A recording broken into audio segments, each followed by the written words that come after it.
Il suffit parfois d'un mot pour que tout bascule. Maison de retraite. 3 mots qui cristallisent des peurs profondes, des souvenirs familiaux douloureux, des débats intimes qu'on remet à demain. Si ça devient compliqué de soutenir votre proche âgé, remplissez ce questionnaire pour y voir plus clair, je vous mets le lien juste en dessous. Ce mois-ci, on va prendre le temps de regarder en face ce que ces mots réveillent en nous, parler de ces émotions qu'on n'ose pas toujours nommer, de ces sujets qu'on évite autour de la table et de cette décision qu'on reporte jusqu'à ce qu'un jour, elle s'impose à nous dans l'urgence. Pourquoi ce sujet maintenant? Parce que l'été et les retrouvailles en famille se prêtent à cette discussion qui ne se passe pas comme prévu. Parce que dans les parcours de vie, cette question revient et parce qu'il est possible d'y répondre autrement, sans brutalité, sans abandon et sans renoncement.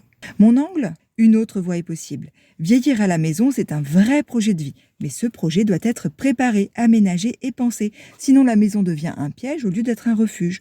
On va aussi parler de la maison de retraite, de ce qu'elle représente, de ce qu'elle provoque chez nos proches, chez nous. Et surtout, de ce qu'on peut en faire quand elle devient un choix ou la solution. Alors observez bien la maison de votre proche âgé grâce à la checklist du domicile et je vous remets le lien juste en dessous.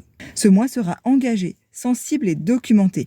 Pas pour juger, mais pour éclairer. Parce qu'en comprenant mieux, on choisit mieux. Alors abonnez-vous à cette chaîne si vous voulez des repères concrets pour ne plus subir ces décisions. Ici, on prépare des décisions importantes avant qu'elles ne s'imposent pour que vieillir reste un choix et pas une urgence. Cultivez votre bien-être pour prendre bien soin d'eux.